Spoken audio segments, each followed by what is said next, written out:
अस्सलाम वालेकुम, मैं नजम अलवी और वाचिंग माई वीलॉग चैनल।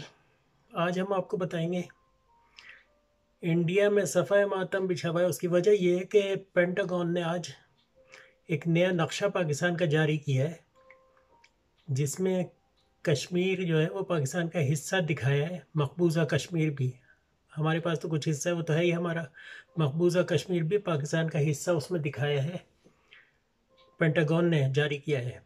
पेंटागन पाकिस्तान का एक, जैसे पाकिस्तान में GHQ है, इसी तरह अमेरिका में पेंटागन है। लेकिन पेंटागन की वैल्यू सबसे ज़्यादा है, क्योंकि पेंटागन जो अमेरिकन एक आर्मी का इदारा है, जैसे GHQ होता है इसी तरह आर्मी का है जनरल हेड क्वार्टर। वहाँ पूरी प्लानिंग होती है फ्यूचर की, कि फ्यूचर में क्या होगा और क्या नहीं होगा, किन किन मुल्कों में जंग होने के अंदेशे हैं, कौन कौन से मुल्क के नक्शे जो हैं वो चेंज हो रहे हैं। ये सारी प्रिडिक्शन वहाँ से होती है। बाज़ औक़ात बयान किसी ना किसी का आता है और उसकी बड़ी वैल्यू होती है उनके बयान के, ख़ास तौर पे क्योंकि उस इदारे को काफ़ी वो मोतबर माना जाता है। तो उन्होंने एक नक्शा निकाला है जिसमें पाकिस्तान को हिस्सा करार दिया उन्होंने, कश्मीर। कश्मीर पाकिस्तान का हिस्सा, और इंडिया को ज़ाहिर बात है प्रॉब्लम होगी। अब सऊदी अरब ने पिछले दिनों अपने नोट पर नक्शा जो जारी किया था पाकिस्तान का, उसमें उन्होंने कश्मीर को सिर्फ एक बॉर्डर लाइन लगा के डिस्प्यूटेड करार दिया था। और वो एक लाइन लगा दी जाती है जिससे ये जाहिर होता है कि इस हिस्से का फैसला यहीं हुआ।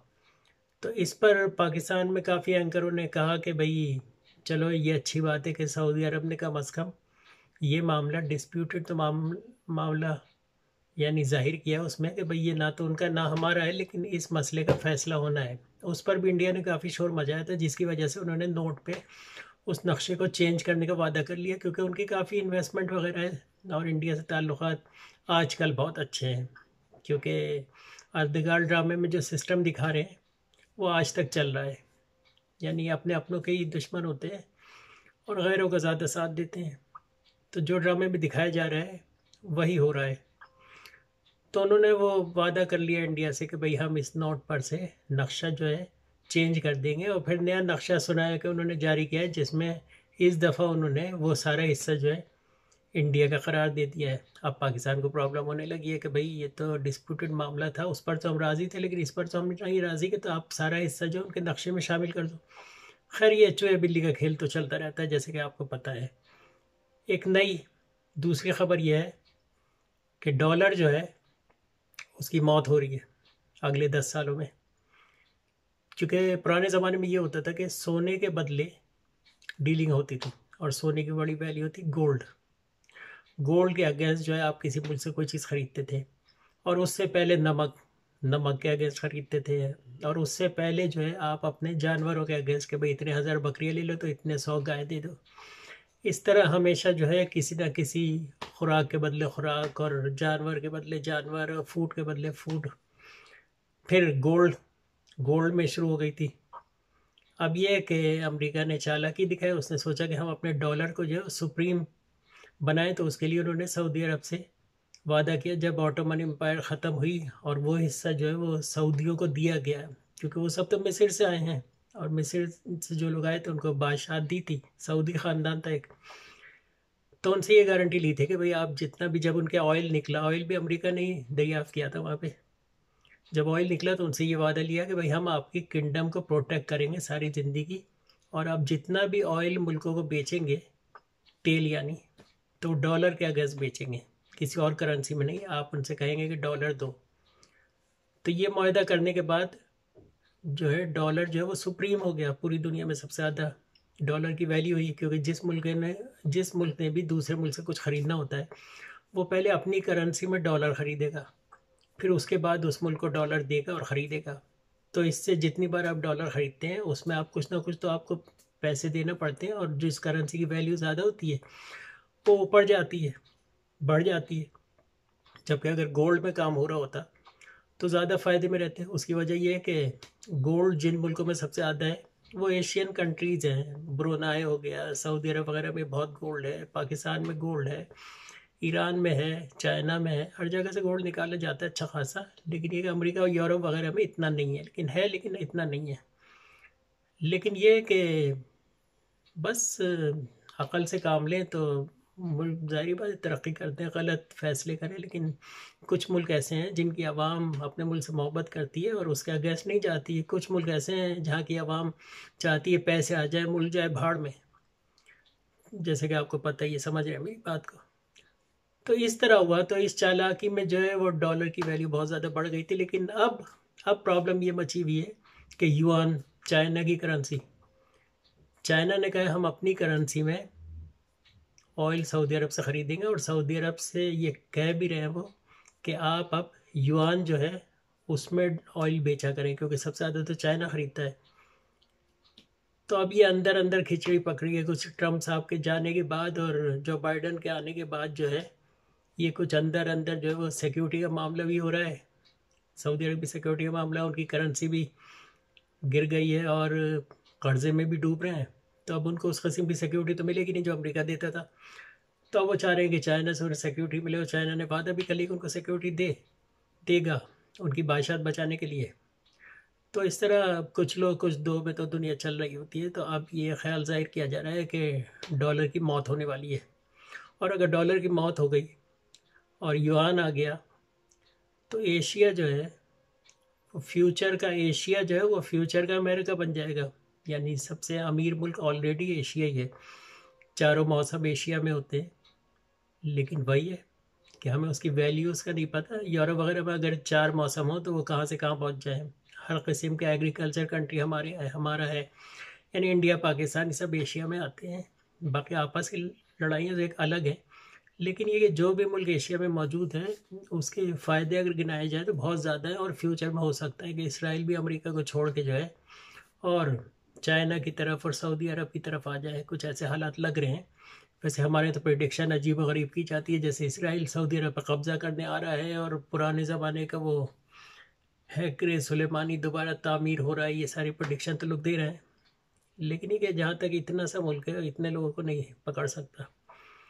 और कतर से ताल्लुक़ात अच्छे हो गए। अब कतर एयरवेज़ जो है वो दुबई आई जाएगी और इधर सऊदी अरब वगैरह।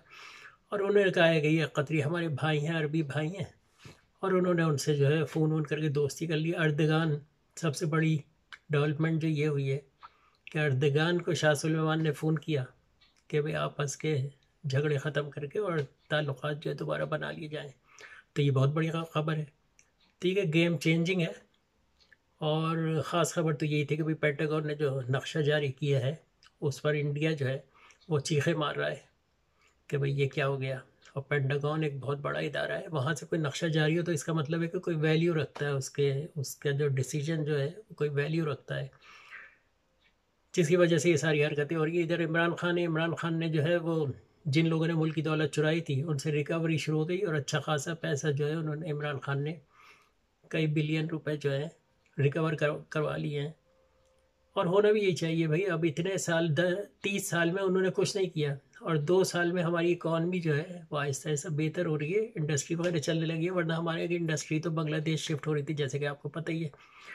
लेकिन ये कि अब सुनने में आया है कि हालात थोड़े से बेहतर होना शुरू हुए, और हालात जब बेहतर होने लगते हैं तो भाई दूसरी जो पार्टियाँ वो सोचती हैं भाई ये कहीं कामयाब ना हो जाए तो इनके जो है कुर्सी से उतार देना चाहिए। और इस वजह से पीडीएम के जलसे वगैरह सब कुछ हो रहे हैं। अब नवाज शरीफ साहब की वालिदा की डेथ होने के 24 घंटे बाद ऐलान किया गया कि भाई उनकी डेथ हुई है, क्योंकि वो चाहते थे कि इस बीच जो है कम से कम जलसा हो जाए, उसके बाद फिर हम दूसरे ताश के पत्ते खेलें।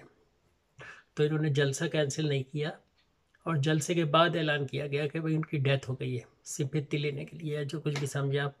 लेकिन हमारे यहाँ सियासतदान जो हैं इस किस्म के हैं कि वो लोगों के मरने पर भी सियासत से बाज नहीं आते हैं। ये नहीं सोचते हैं मुल्क है तो ये है, मुल्क नहीं तो कुछ भी नहीं है। और वैसे भी अब दफनाने का मसला हो रहा है कि पाकिस्तान में दफना है, वहाँ दफना है। अब इस चीज़ को कैश करने के लिए शहबाज शरीफ और उनकी बहन वो जाने के चक्कर में इंग्लैंड के भाई उनको जाने की इजाज़त मिल जाए ताकि वो वहाँ दफनाएँ, जबकि वहाँ से यहाँ बुलवा के भी दफनाया जा सकता है, लेकिन नवाज शरीफ नहीं आएंगे। लेकिन ज़्यादा बेहतर है कि अपनी कब्रें ये इंग्लैंड में दफनाया करें, क्योंकि आखिर में तो इन्होंने वहीं रहना होता है जाके। ज़्यादातर ज़्यादा टाइम तो वहाँ गुजरता है, मुल्क में नहीं गुजरता, जिसकी वजह से ज़रूरी है कि वहीं दफनाएं, ज़्यादा अच्छा है। लेकिन ये कि इनको ना छोड़ें, क्योंकि अगर इनको छोड़ना है तो भी जेल में जो हज़ारों जो कैदी बैठे हैं उनको भी घर जाने की इजाज़त दे दें हफ्ते में एक आध बार। तो ये हमारे जो बिल्ली माइट इज़ राइट है। इंसाफ अमीर आदमी को मिलता है, गरीब को तो मिलता नहीं है। अमीर आदमी और हमारा गिराई हो तब तो इंसाफ मिलता है, वरना नहीं मिलता है। तमगा भी अमीर और हमारा गिराई हो तो तमगा मिलेगा, वरना बाकी सब तो जाए भाड़ में। जैसा कि आप नज़र आ रहा है, कुछ कहने की ज़रूरत नहीं है। लेकिन ये कि अंदर अंदर जो लावा पक रहा होता है वो कभी ना कभी तो फूटता है, और फूटेगा तो इस दफ़ा बड़ी शिद्दत से फूटेगा। इस दफ़ा भागने का रास्ता भी नहीं मिलेगा मुझे लगता है। ये है क्योंकि कम अज़ कम हर हाल में मुल्क को स्टेबल रहना चाहिए, और ये हमारे लीडरान जो हैं ये मुल्क को जो है टांगे कमज़ोर करने में लगे होते हैं। मुल्क को बर्बाद करने के लिए, इकॉनमी ख़राब करने के लिए कर्जा ले लेके अब दुबई में जिन लोगों ने बिल्डिंगें खरीदी थी वो तो सारी इकॉनमी उनकी ख़राब हो गई। उसकी वजह ये है कि दुबई के हालात ख़राब हो गए। दुबई में टूरिस्ट वूरिस्ट तो आ नहीं रहे हैं, और होटल रेस्टोरेंट ये सब कुछ तो चलना वगैरह बंद हो गया है, जिसकी वजह से थोड़ी सी उनकी इकॉनमी, फिर कोरोना वायरस की वजह से पूरी दुनिया जो है हिली हुई है आजकल कि भाई इस चीज़ से कैसे निकला जाए।